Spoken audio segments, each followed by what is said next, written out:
Tão importante quanto a preparação para a seleção de um mestrado ou doutorado é entender previamente por quais etapas você passará, para aí sim você poder se dedicar entendendo o que será esperado de você enquanto candidato em cada uma dessas etapas. A partir disso, você consegue se organizar no tempo e com as atividades que você precisa desenvolver até a sua aprovação. Além de falar sobre cada etapa, eu também trouxe algumas habilidades além das atividades avaliativas que podem contar muito para a sua aprovação. Então fica comigo até o final. Eu sou Clarice, eu sou doutoranda em administração e criadora do Jornada da Pós. Aqui eu falo sobre pós-graduação como estratégia real de transformação. Não é só sobre títulos, mas sobre construir uma vida com muito mais liberdade, propósito e oportunidades. Então, se esse tema faz sentido para você, eu já te convido a dar um like aqui no vídeo e se inscrever aqui no canal. Antes de entrar especificamente em cada uma das etapas, cabem fazer alguns esclarecimentos. E o primeiro é que esse vídeo é focado na seleção para mestrado e doutorado, estrito sensu, também conhecidos como acadêmico. Outro ponto é que cada programa de pós-graduação segue uma dinâmica própria de seleção, ou seja, se consideram requisitos e critérios e etapas específicos para cada programa e isso depende de cada edital. E aí eu já puxo para o terceiro ponto, que então para isso, para você poder organizar a sua preparação da forma ideal, eu aconselho que você busque pelos editais passados, pelos editais antigos do programa de pós-graduação que você escolheu. E você consegue ter acesso a esses editais nos sites dos programas de pós-graduação. De forma bem fácil, você pode só jogar no Google o nome do curso que você quer, o programa de pós-graduação que você quer se candidatar e edital. E aí você provavelmente vai ter como resultado a página já direcionada para os editais antigos que já foram realizados do programa de pós-graduação que você quer. Se você ainda não sabe para qual programa você quer se candidatar, você pode jogar no Google simplesmente o nome do curso, por exemplo, Nutrição, UFBA, edital, seleção, mestrado, doutorado, que provavelmente você vai ter como opção listada os programas diferentes que tem dentro desse mesmo curso, e aí isso também já pode ir te direcionando para entender para qual programa você quer se candidatar. E também, por último, aqui eu trouxe um geral sobre todas as etapas que a gente pode encontrar em um processo seletivo de mestrado ou doutorado. Mas eu já adianto que dificilmente você vai encontrar um edital que peça todas essas etapas, que passe por todas essas etapas. Então aqui eu trouxe tudo, mas já saiba que o edital ele vai escolher aí, deve conter entre 3 a 4 dessas etapas que eu estou trazendo aqui, mas nada é impossível, quem sabe aí exista algum processo seletivo que passe por todas essas etapas. O que importa é que você saiba quais elas são e possa se preparar com base no que é esperado de você como candidato em cada uma delas. Então vamos lá. Eu trouxe aqui 7 etapas que são as principais, são as mais pedidas no processo de seleção para mestrado ou doutorado. E eu já começo falando de uma que é bem rara, dificilmente eu vejo algo desse tipo ser pedido, e claro que tinha que ser o meu caso, que é uma prova de conhecimentos específicos fora do processo seletivo. Como assim? Para quem vai fazer uma pós-graduação, seja na área de administração, de contábeis ou de finanças, precisa realizar um teste que chama teste ANPAD, que é um teste que se parece muito com o Enem, com a diferença que é uma quantidade menor de questões e é realizado em um dia só. Mas você tem ali diferentes blocos de conhecimentos específicos, então você tem que estudar lógica, você tem que estudar matemática financeira, inglês, português, enfim, não me lembro de todas as áreas agora, mas você tem um conteúdo programático para estudar e uma prova de múltipla escolha para você fazer em aí cerca de 4 a 5 horas de duração de prova. E esse teste ele precisa ser feito antes do edital abrir, até porque tem períodos específicos que essa prova é realizada, então não é a qualquer momento que eu posso marcar e fazer. Existem, se eu não me engano, 2 vezes ao ano que essa prova é realizada. E assim como existe para a área financeira, a área de administração, eu acredito que para outras áreas do conhecimento também podem existir alguma prova nesse sentido, alguma cobrança nesse sentido. Então, é bom consultar os editais passados, como eu falei, para se certificar de que nada desse tipo é pedido, porque quando o edital abre e você tem que enviar os documentos solicitados, você já tem que enviar o resultado que você garantiu nessa prova junto com a sua documentação. Então, você já tem que ter se preparado anteriormente à abertura do edital. Então, vale conferir se é o caso do seu programa. A próxima etapa vale para todos os candidatos e para todos os programas de pós-graduação e para todos os cursos, que é o lançamento do edital. Então, no edital é que você vai ter acesso a todos os critérios, requisitos, solicitações, etapas, instrumentos avaliativos que serão considerados, tudo vai estar contido no edital.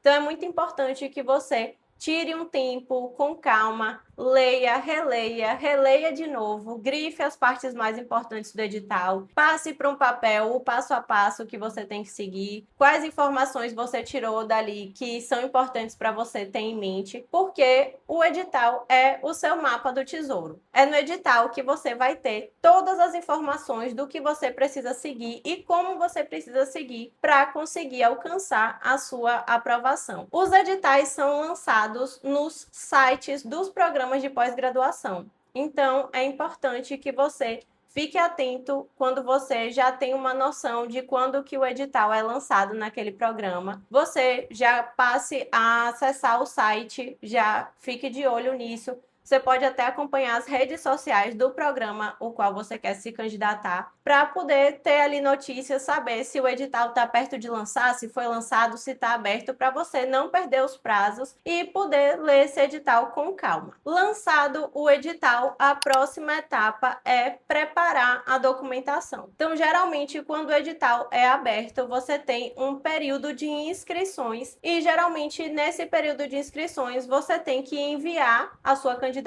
e isso consiste no envio dos seus documentos pessoais e de alguns outros requisitos que podem ser pedidos no edital. Por exemplo, o envio do seu projeto, ele vai ocorrer nesse momento de inscrição. Outro ponto que também pode ser pedido para você enviar junto com seus documentos é o barema de análise de currículo. Geralmente esse barema, assim como outros documentos, outros formulários, ele já vem anexado ao edital. E assim como os formulários, você tem que preencher com seus dados e assinar. E o barema você tem que preencher de acordo com as informações do seu currículo. É muito comum que junto com o barema e junto com o seu currículo, você também tenha que mandar em anexo, né? Você tenha que mandar junto os comprovantes que confirmem todas aquelas atividades que você está apresentando no barema. E isso futuramente vai contar em alguma das etapas do processo seletivo, se for o caso de ter análise curricular no seu processo seletivo do programa que você escolheu. Isso significa que quando o edital é lançado, quando o edital é aberto, vai facilitar muito que você já tenha o seu currículo atualizado, já esteja com a documentação toda separada, arquivada em um lugar específico, para que em um curto espaço de tempo você não tenha que atualizar currículo, lembrar alguma atividade que você fez, lembrar onde você deixou o seu certificado, se você recebeu o certificado, se esse certificado está válido, enfim. É muita coisa para ser feita em um espaço de tempo muito curto. Então, por isso que é importante a gente conhecer as etapas antes, para que quando o edital seja aberto, você já tenha tudo isso separado, tudo isso organizado, para facilitar muito a sua vida e para que esse processo seletivo ele ocorra de forma leve, de forma tranquila e que não seja corrido, que você não se sinta inseguro nesse percurso. Então, a preparação com antecedência é essencial. E o que eu defendo, o que eu digo é que seleção para pós-graduação é um concurso. E a gente tem que encarar dessa forma. É exigido, é preciso que haja uma preparação com antecedência, uma preparação prévia. Ninguém se inscreve hoje em um concurso para fazer daqui a uma semana e espera ser aprovado, espera conseguir a vaga. E eu vejo que esse comportamento ainda é muito realizado, é muito levado dessa forma por muitos candidatos. Eu já passei por algumas situações nesse sentido, de pessoas que vieram me procurar para fazer a mentoria para a seleção da pós-graduação, faltando um mês para abrir o edital ou com o edital já aberto. Teve até um caso que foi o mais extremo de todos, de uma pessoa que me procurou faltando 4 dias para encerrar o prazo de inscrições, sendo que era um processo seletivo que tinham várias etapas, tinha arguição, entrevista, prova de inglês, tinha um projeto, a prova dissertativa, se eu não me engano, enfim. E a pessoa não tinha nada pronto, não tinha um documento separado, nem o currículo estava feito. E então a gente já vê que é muito difícil que exista a possibilidade de aprovação de um candidato assim, porque existem vários outros candidatos, e que é o correto, que se prepararam com antecedência e que levaram o processo a sério. Então, é muito importante que a gente tenha essa mudança de percepção, essa mudança de consciência e encare a seleção da pós-graduação como um concurso, como algo que você precisa se preparar com antecedência e com seriedade. A terceira etapa, que pode ou não constar no seu edital como uma das etapas da seleção, é a prova dissertativa, que é uma prova com questões abertas, focadas em temas do seu curso ou até da sua linha de pesquisa, porque em alguns casos, lá na etapa anterior de inscrição, em alguns casos você já tem que apontar e indicar qual linha de pesquisa você vai querer entrar, você vai querer desenvolver o seu trabalho ao longo do curso, e isso pode refletir na seleção das questões nessa prova dissertativa. E qual é o objetivo dessa prova? É analisar, avaliar se o candidato consegue argumentar e analisar criticamente sobre um tema, sobre um conceito, sobre um conjunto de conceitos, se utilizando de fundamentação teórica. Nesses casos da prova dissertativa, no edital vão ser indicados uma lista de referências, sejam artigos, sejam autores, sejam temas que devem ser estudados para o momento da prova. E na prova, a partir das questões, você deve dominar os conceitos que estão sendo apresentados ali. Dominar os conceitos significa que você consegue explicar esses conceitos, você consegue apresentar esses conceitos, você sabe o que eles são e o que eles significam, mas não apenas apresentá-los. Você precisa dialogar, fazer conexões, mostrar quais são os autores que falam sobre esse conceito,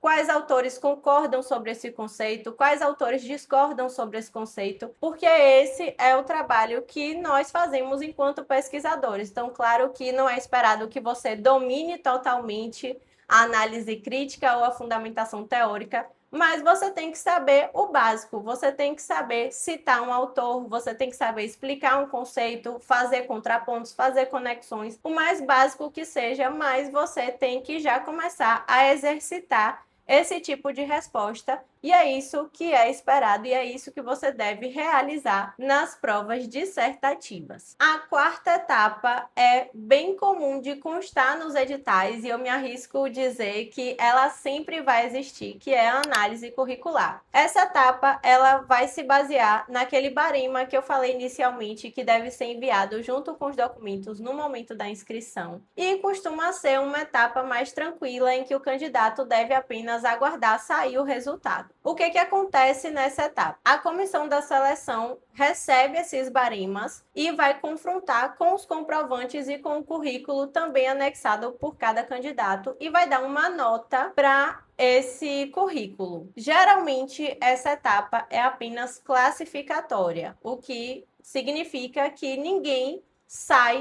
é reprovado do processo seletivo por conta da nota do currículo. Ou seja, independente de qual o grau de experiência profissional que você tenha, que se relacione com a pesquisa, você não vai desclassificado por conta disso, e por isso que eu digo que experiência não dita se você vai ser aprovado ou reprovado na seleção de mestrado ou doutorado. E eu sei que isso é uma grande dúvida, porque muita gente pensa, eu nunca fiz pesquisa, eu nunca publiquei um artigo, eu nunca fui num congresso, eu nunca participei de iniciação científica ou de um grupo de pesquisa, eu não tenho chance. Isso não é verdade.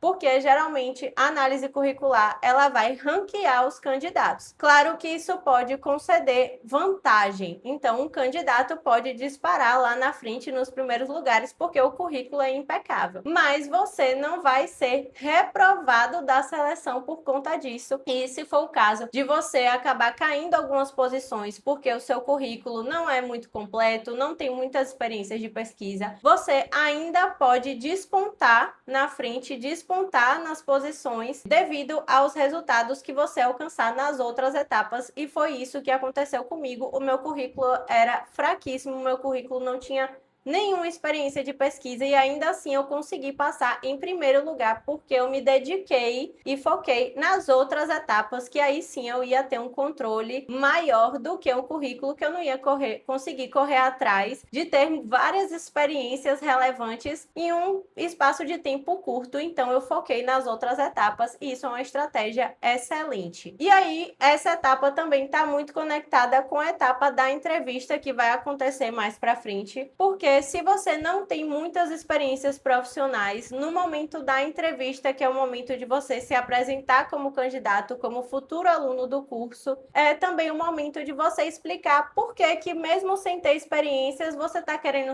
entrar agora em um mestrado ou um doutorado, o que isso se conecta com a sua trajetória profissional fora da academia, quais são as perspectivas que você tem para trabalhar com a pesquisa. Enfim, eu vou entrar em maiores detalhes sobre isso quando eu falar da etapa da entrevista, mas o currículo ele está muito conectado com essa etapa e vice-versa. É o momento de, se o seu currículo não está muito completo, você compensar isso no momento da entrevista com muita segurança do que você está fazendo, da posição para a qual você está se candidatando. E já que eu já comecei a falar dela, a entrevista, então já chegando ao final do processo da seleção, é quando geralmente ocorre a entrevista ou a arguição, que são coisas diferentes. Às vezes essas duas etapas elas podem acontecer juntas, às vezes elas podem acontecer separadas e às vezes pode ser realizada apenas uma delas. E aí qual é a diferença entre uma e outra? A entrevista é o momento de apresentação do candidato. O objetivo dessa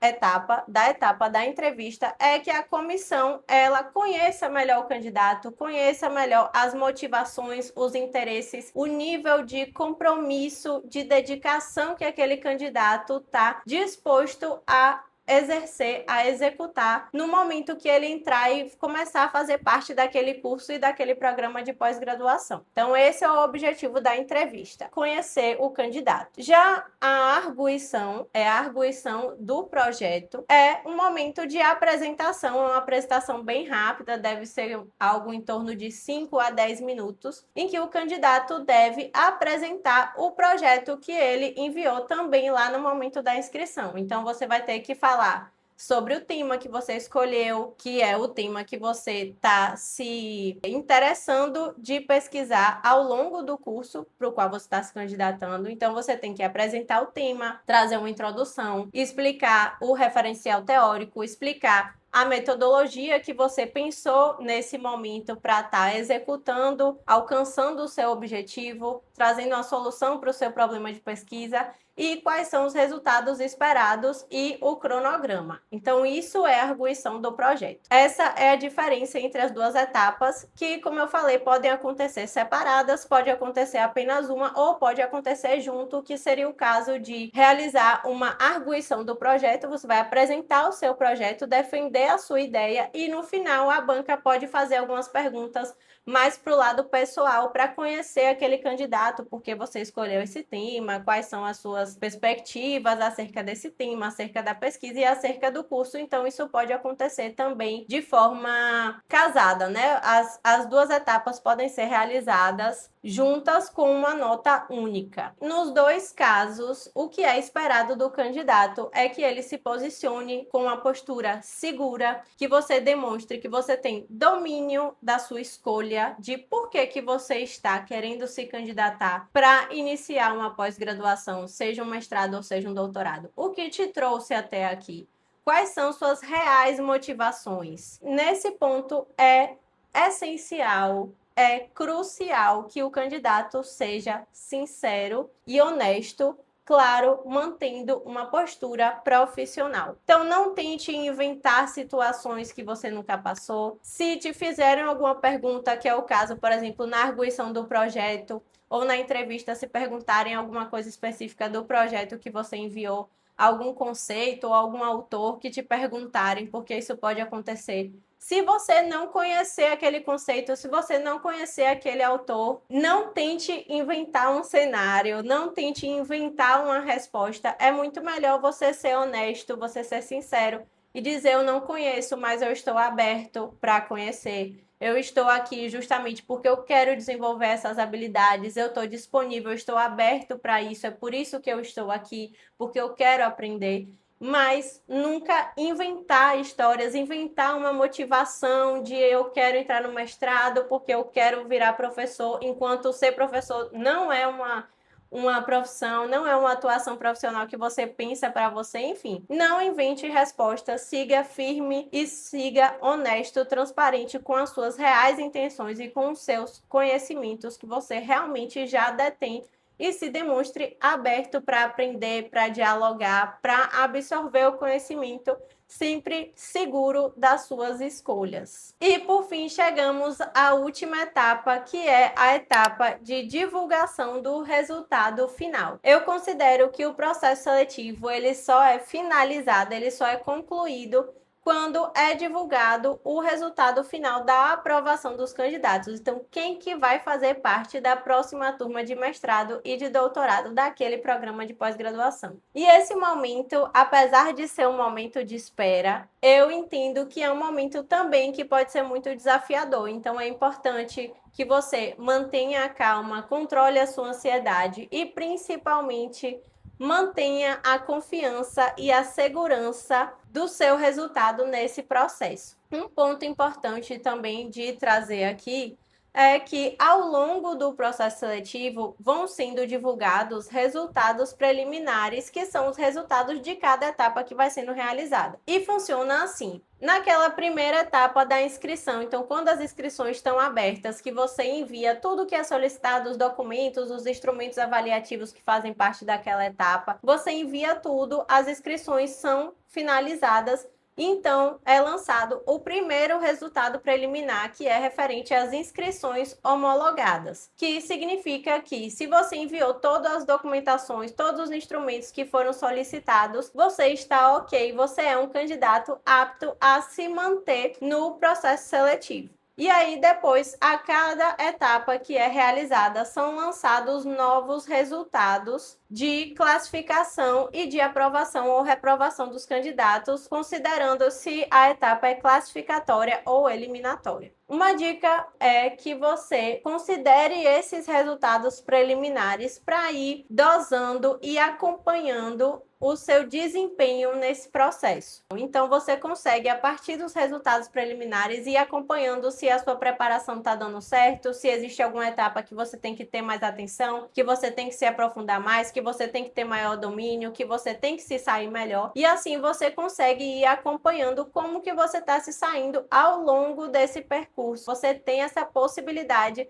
de ir ajustando o seu ritmo enquanto você está participando do processo seletivo. Se esse conteúdo está fazendo sentido para você, deixe o seu like e se inscreva aqui no canal para eu entender que foi útil e continuar trazendo conteúdos relacionados a esse tema. Finalizado sobre as etapas, agora eu vou entrar nas dicas bônus para você prestar atenção e reforçar no momento da seleção. Então, primeiro, fique atento que alguns cursos podem pedir a proficiência de idiomas na inscrição, ou seja, você precisa ter essa comprovação no momento da inscrição no processo seletivo, ou em alguns casos é definido um prazo após o início do curso para que o candidato, no caso o aluno, apresente essa comprovação. E uma dica é que muitas universidades realizam esses exames de proficiência de forma gratuita. Então, é válido você fazer dois caminhos. O primeiro caminho é pesquisar se a sua universidade ela realiza esses exames de proficiência e se é de forma gratuita. E o segundo passo é também confirmar se o seu programa de pós-graduação aceita esse exame da universidade como válido para atestar, para confirmar a sua proficiência nos idiomas que foram solicitados. Outro ponto que vale reforçar é que a ordem de classificação não tem nenhuma influência na execução do curso, mas geralmente é o que guia, não apenas isso, mas também é um fator que guia a distribuição das bolsas. Cada programa ou agência de fomento tem as suas regras específicas, então ficar nos primeiros lugares não garante que você terá necessariamente acesso a uma bolsa, porque isso depende tanto da oferta de bolsas quanto se você atende aos outros critérios que estão estabelecidos, mas já é um ótimo indicativo. Hoje, a maior parte das bolsas não pedem mais dedicação exclusiva. Você pode ter sim vínculo empregatício e ainda assim receber para realizar sua pesquisa, mas isso vai depender, como eu disse, dos critérios, dos requisitos e do peso de cada critério, de cada requisito para obtenção das bolsas entre os alunos. Aproveita e me fala aqui nos comentários se é válido eu detalhar mais sobre bolsas e contar a minha experiência sendo bolsista tanto no mestrado quanto no doutorado e agora mais recente como bolsista no doutorado sanduíche em outro país. Eu sou bolsista há 5 anos e eu posso falar das etapas, das obrigações, dos direitos e das minhas experiências nesse processo. Além dos instrumentos avaliativos, conta muito a sua segurança, a sua confiança e a sua tranquilidade ao realizar cada etapa. Por isso que eu defendo que o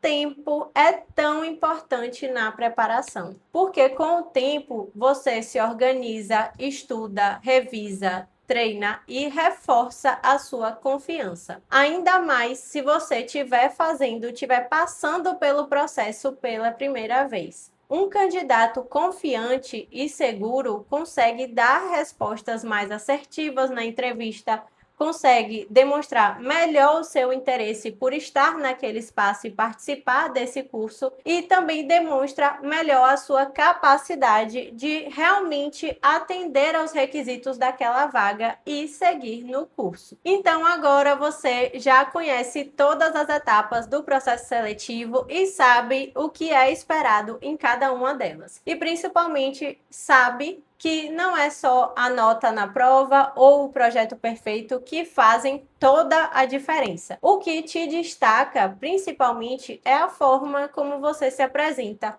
é a sua segurança ao falar sobre o seu tema, é a honestidade de reconhecer o que você ainda não domina, é a postura profissional que você toma na entrevista, a clareza ao expor suas ideias e defender os seus pontos na prova, por exemplo. E isso se constrói com preparo, mas também com autoconhecimento. Se você está se organizando para participar da seleção em 2026, ou seja, provavelmente para iniciar o curso em 2027.1, use o tempo ao seu favor. Não foque apenas em estudar conteúdo, mas também dê atenção para treinar sua comunicação, amadurecer o seu projeto, entender o seu tema com profundidade, para que você chegue na seleção sabendo quem você é como pesquisador, como pesquisadora, mesmo que de uma forma ainda inicial nessa jornada. Porque a pós-graduação não é só para quem já sabe tudo, muito pelo contrário, é um ambiente de aprendizagem para quem está disposto a aprender. E os avaliadores sabem reconhecer isso. Eu espero que esse vídeo seja útil para sua decisão e para sua preparação